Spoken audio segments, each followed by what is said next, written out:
Yo, peeps. What's up? It's Kev here, and I'm with Chris Simmons, and he's just arrived for a full day of New Energy studio goodness. What I thought I'd do as something a bit different is actually make a vlog and a tutorial as to like how we produce this song from the ground up. So Chris has come with an idea, so tell everybody, Chris, what your idea is. So we've got a big idea of bringing back one of Kev's old tracks, redoing it. So Chris's idea is Fucking With The Frequency, which was my first song on Relentless Vinyl. It has a very distinctive piano, and you've got another idea for this piano, haven't you? Yep, we're going to bring a certain vocalist in tomorrow. You're so cryptic, I love it. So Chris has already had a chat with Jasmine and he's sounded her out. So today we're going to build the basis of the instrumental, and tomorrow Jasmine's going to come, and between the three of us we're going to come up with a vocal idea. So what we're going to do is just crack on, get started, work out the MIDI for the piano, get a sound on that, and we're going to spend quite a long time building a very unique kick and bass for this. And we're going to update you as we do all of this. It's really exciting.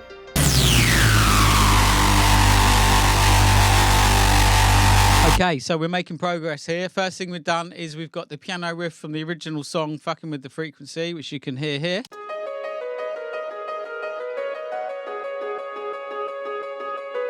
And mix-wise, at the minute, I've just put a low cut on it, and I've got a side chain on it. I'm ducking any frequency below 1500 hertz, 100%, and the ones above that, 40%, which is giving it that kind of ducking feel. And we've done something here with the kick drum. I wanted to experiment, and I'm using this Kick 2 plugin. And if I mute all of these extra layers, we've started off with the fundamental kick that's tuned to the frequency of our song, which is G sharp. So all the bass frequencies that kick drum ends with are on G sharp. And I've managed to look at the volume envelope, and I've managed to make the end of the kick drum end by the time the bass line is going to be hitting.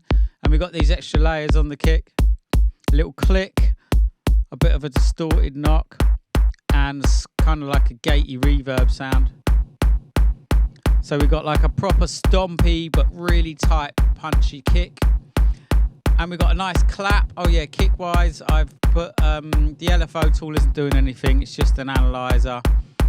EQ wise, I've rolled off the super low, little bit of boxy mids and a bit of honky mids there. And I've got a bit of drive going on the bit crusher just to squash those layers together. And we've got a nice clap, good tight clap. This is a sample from a sound bank, Dave Parkinson sound bank. We've got one of his claps there. EQ wise, rolled off the super low, bit of harsh high mids, and it's going into a compressor, which is a FET compressor with a really slow attack and a fast release. So we've got a nice bit of bite on that. And finally, an open hi-hat here. And then bassline. Yeah, we really wanted to have some fun with this. So we've got a bassline pattern that MIDI-wise looks like this, and sound-wise sounds like this so far. Really nice bubbly sound. So we just solo this on its own now. The bass line is from Spire, and it's got 3 oscillators. Oscillator 1 is a square wave, and it's mono. Oscillator 2 is a saw, and it's got some stereo spread to it. Oscillator 3 is a noise. Hear it on its own.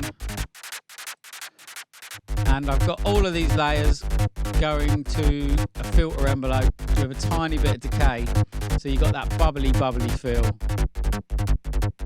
I can open it up if need be, but we're keeping things nice and bubbly, and we're rolling like this. Sounding good, guys.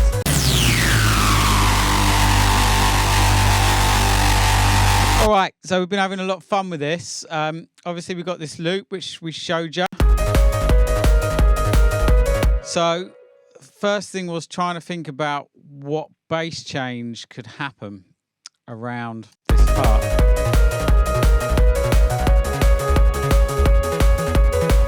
So the only thing we did is to start working up the scale here on the bass notes. The root notes G sharp. We're in the scale of G sharp minor, so we just started climbing here.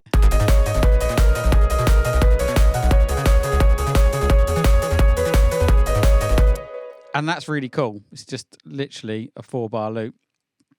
And then I had the idea of actually starting the bass note, not on the root note. So here we started on the C sharp and started coming back down to the root note, and this sounded a little bit cooler. And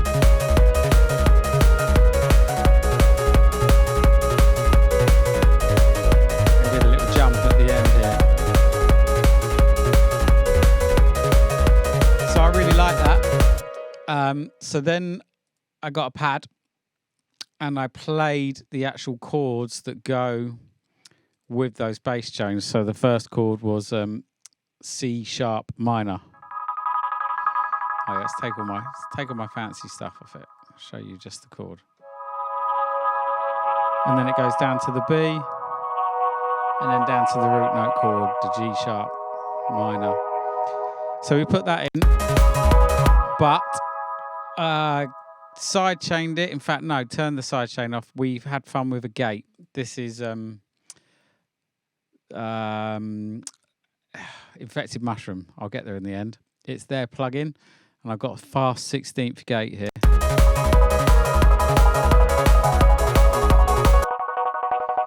And I've also used Logic's Fat Effects to create a bandpass filter, which can move around. And this just feels really trippy and beautiful.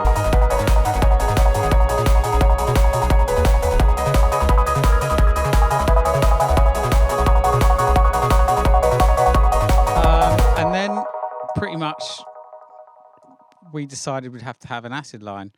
And I've got my 777 box over here, and I literally copied the bass pattern to an acid, but put a couple of little slides on it.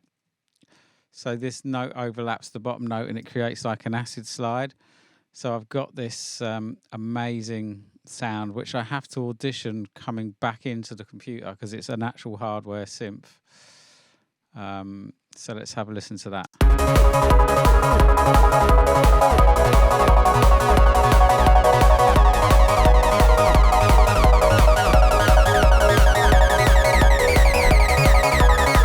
So much fun there. This solo, this acid. I have to tweak this in real time for you to hear the frequency on it.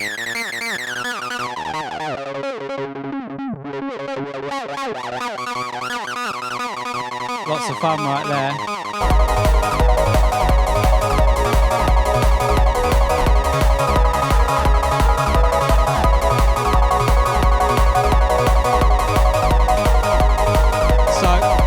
We got to the point of needing a breakdown.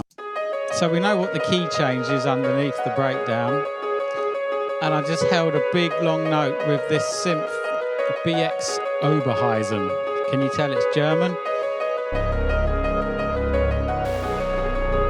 Just holding the long notes. Same notes as we've done before. Got a lovely, lovely pad here. And the pad is from Arturia, the Selena, which is an old analog organ thing. And then we had fun with an arpeggio.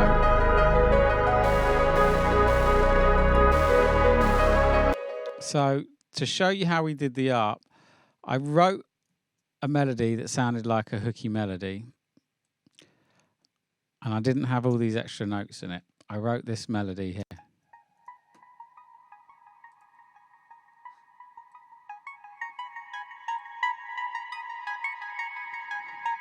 And basically, I made it 1/16 in length, and I filled in the extra 16th with the notes from the chords. And we've got this lovely, lovely ambient breakdown. And remember, this is ready for Jasmine to voice to now. And you've got this amazing filter coming up on Spire here. And now when we bring in these breakdown sounds over this,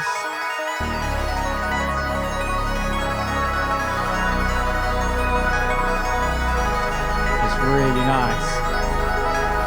And just to totally put the icing on the cake, there's a harmony riff here which I'll bring in as it cycles round. It's just a one finger riff and it's super, super nice.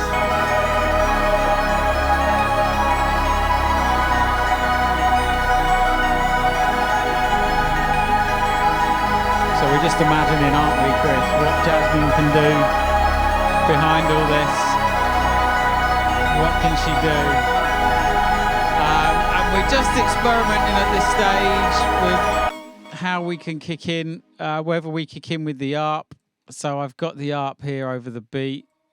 But we're just experimenting with another sound. Oh, not that one.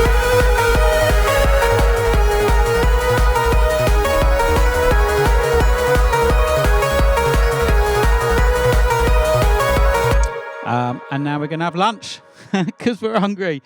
That is a pucker morning's work right there. We couldn't be more pleased with what we've done so far. And we're going to start some arranging after lunch. It's exciting.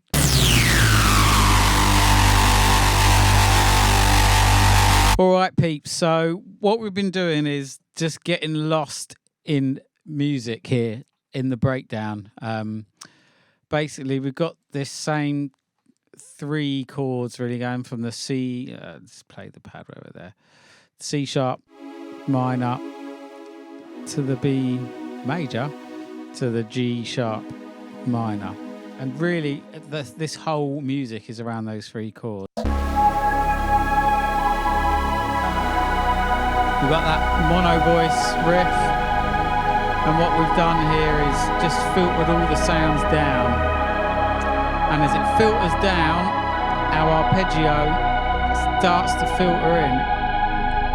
And as it hits in here,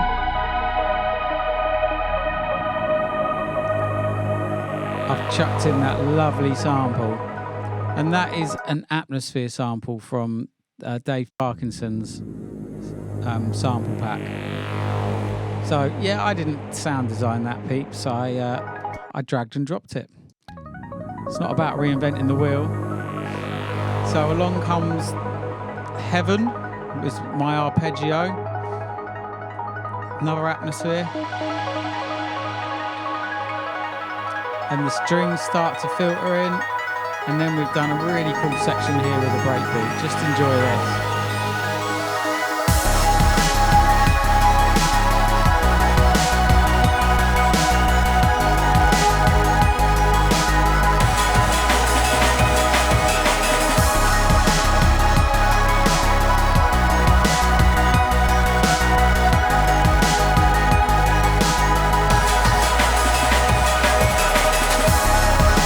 So yeah, when I brought in this drum beat here, I've literally just done this bass pattern, which is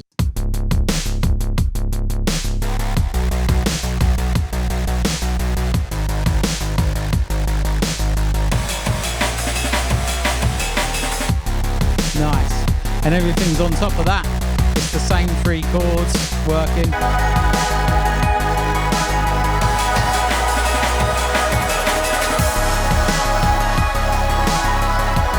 Now, we've got to decide how to get out of this and what to kick in with.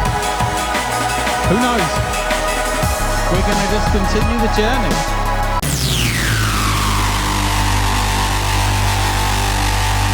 Okay, so we've got loads of beautiful music and things are sounding lovely. And we decided we would have just a crazy noise work section and all this green stuff here.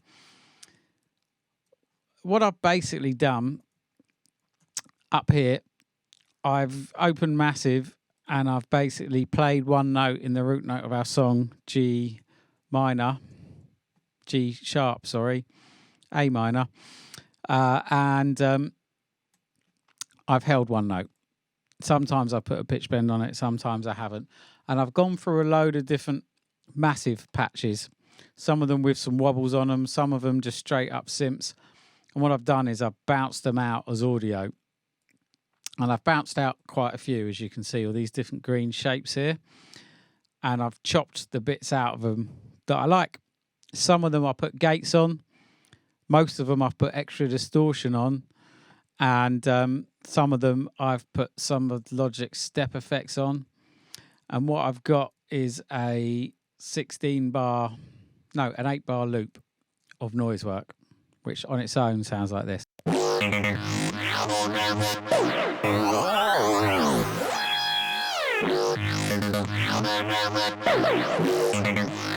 Whoops, didn't loop round properly.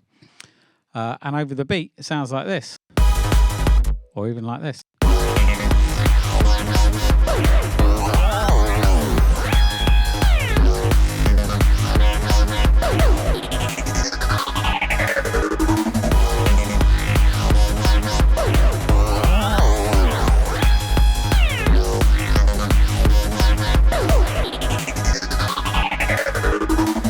Now that did take quite a while, not going to lie. And all it was literally, as I say, holding down one note. On one occasion, I did 2 notes, just octaves up, so they slid up a bit, little bit pitch bend, and just literally bounce out as audio, chop the bit you want, drop it into place. Mix-wise, I've got distortion, and I'm always low-cutting the bass, because obviously you don't want sub on top of the bass we've already got. And that is all I've done mix-wise. There's one of them, this one here, I've used Logic's step effects. And I've put a bit crusher. I've automated a bit crusher, so it just sounds a bit more metallic. It's just a riff playing two notes an octave up. Wah, wah, wah. And then this one here, it's a bit more of a mad sound, but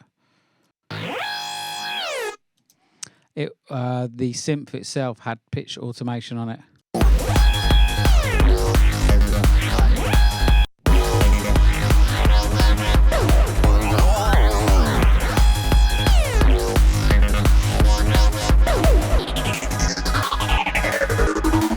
Cool section.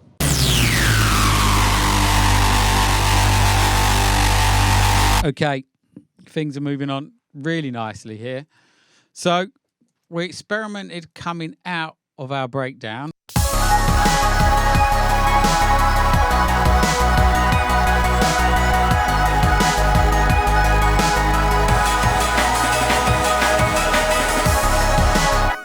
We experimented coming out of it with a key change. Let me check this is it. No, it's not.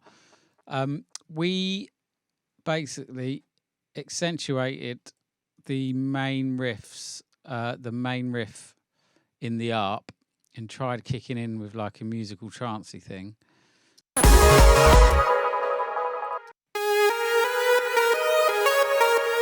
Which did sound good, but it didn't sound good enough. And then we experimented just actually doing a build-up, I guess fairly typical New Energy style, in that we just hold the root note of the song and build up an acid. And in the case of our song, we've got all of these really cool bits of noise work as well. So soloing the noise work and the acid bubbling up sounded really good.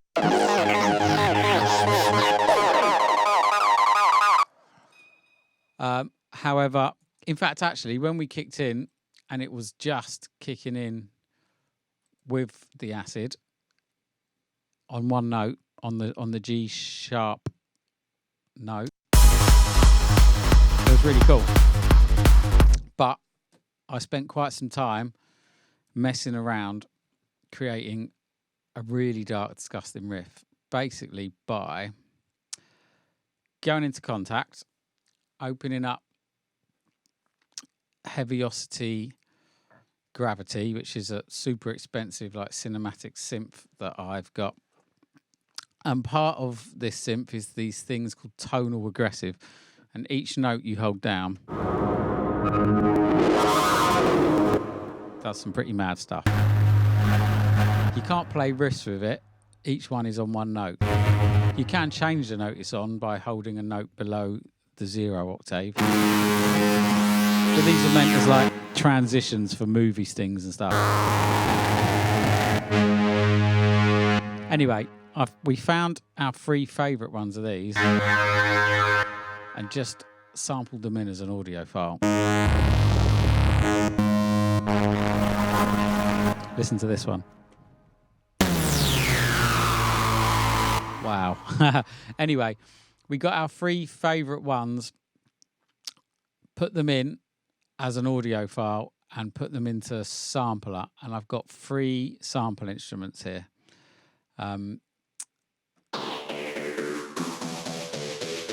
That's one of them. Now I can play a riff with it.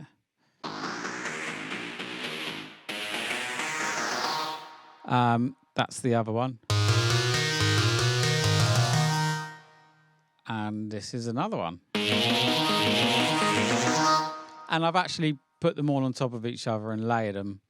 And as you can hear, coming out of the track stack that they're layered with, I've got a phaser, I've got a sidechain, and I've got a mad gatey filter thing.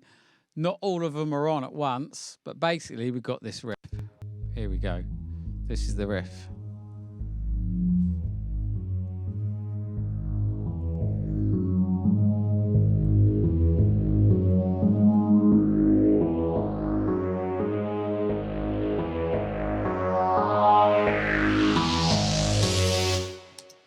Great combination of sounds. Wouldn't get that sound from a soft synth.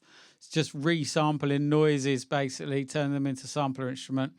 So that coming up out of our breakdown with our RP fluffy sound, just filtering out, the acid filtering in. But as the acid gets higher, I've sent it to a high pass filter, so it gets thinner and thinner. So does this ARP, it gets thinner and thinner. So basically the 2 sounds that you hear at the start of this transition period are getting thinner and thinner as it builds up. And this dark, let's call this dark lead. This dark lead is starting off without any high frequencies, but getting more and more high frequencies. And then you've got some of these atmosphere effects that are just gelling it through in the background. And the moment I haven't put a snare roll or any risers or anything in, and it already sounds wicked. And once it kicks in, I haven't got the hi-hat.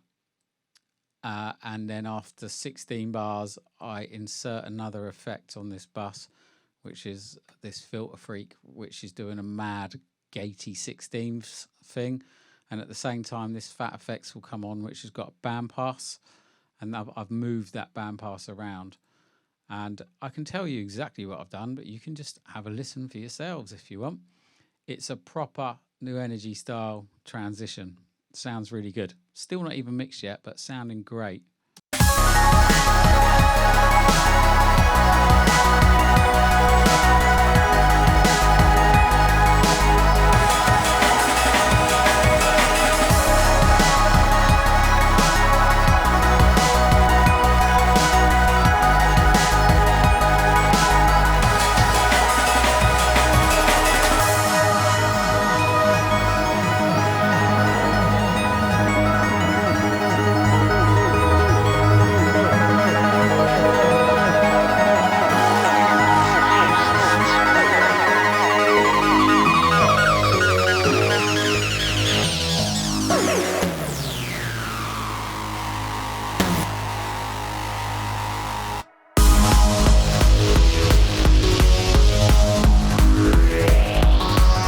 Yeah, man.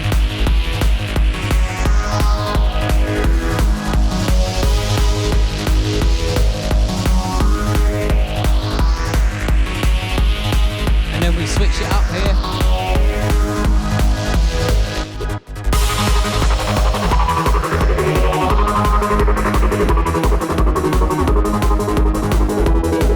So we're just working along like this. And then we're thinking, well, we should probably get back to some of the more uplifting stuff, although for the time being, acids keep them going. There we go. And it keeps on going up and up.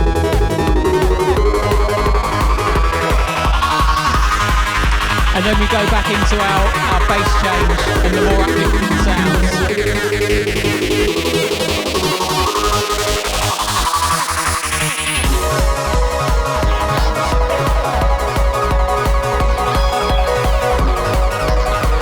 And this is where we got to.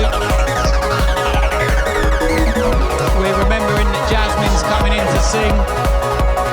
So give him one more opportunity for some hands in the air here.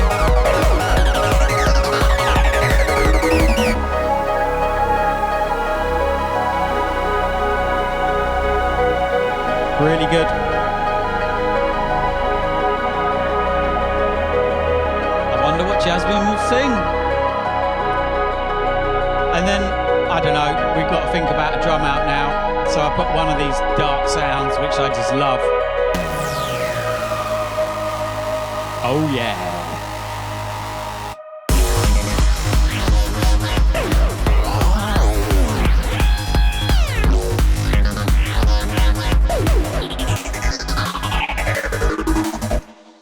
Yeah, you can tell we've had a lot of fun today. And it's all really rough around the edges right now. We've got all the fills, mix, intricate stuff to do. But what we're trying to do is make sure we've got enough of an arrangement, because Jazzy Jazz is coming in the morning and her vocals are going to play a big part in this. So we just wanted to make sure we had an arrangement, even though it was rough, so we can think about vocals and what to do. But yeah, it's been a lot of fun. And if I squash everything up, K Complex once told me back in the old days, if you squash your arrangement together and it looks like a pirate ship, you're going to have a hit. And we've got the underside of the boat here, and we've got the sail up the top, and all the hidden treasure in the middle. It's going to be a hit.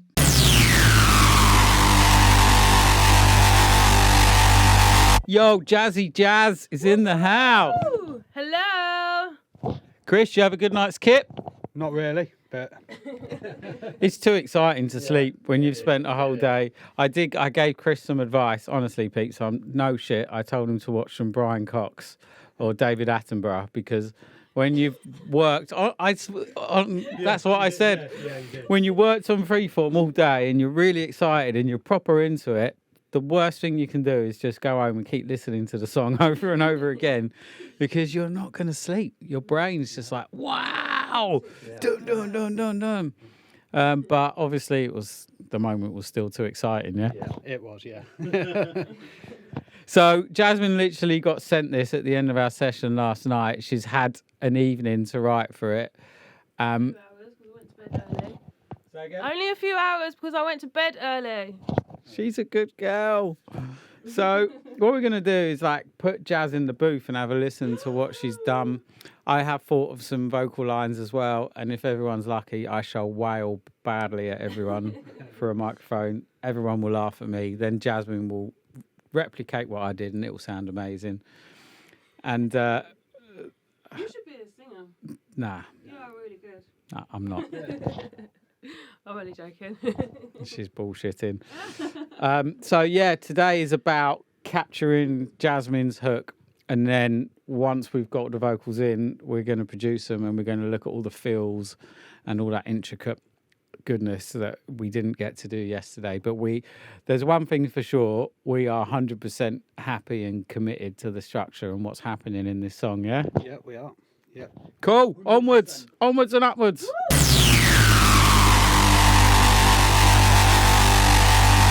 All right, guys and girls. Oh, this is tickling my nose. Oh! It's been emotional. It's been a crazy day. I mean, sum it up in 2 words, Chris. Fucking crazy. Jasmine? An experience. That's being polite. So, yeah, basically, we've managed to get the words fucking with the frequency in there, which yesterday me and Chris were discussing wouldn't probably sound right sung, but we've come up with a way, and we've got some lyrics that are just about, don't know, really deep stuff that's Deep, meaningful, expansive, deep, meaningful stuff, really powerful, super high pitched. So what we had to do, we had to transpose the track down a semitone, because the highest note of the song was just impossible for even the most seasoned singer to hit. But Jasmine smashed it in her chest voice as well. For those that know about it, she's hit the top D sharp, which is, you don't really get many people who can do that. I did change the kick drum, didn't I, Chris? Yes, you did. Yeah. That took a while, didn't it? It took few hours to do. Basically, I was really trying to get that kick 2 plug-in to work, and it was, a beautiful tuned kick to our song, but it just never had the power and punch and smack that a rave kick has. So I went back to my tried and trusted samples. We've done a good old mix. We've got loads of ad-libs, some jazz in there. Oh yeah. Sorry. Oh yeah. Forgot about your ad. Should we just play the song? Yeah, let's do it. Let's play it.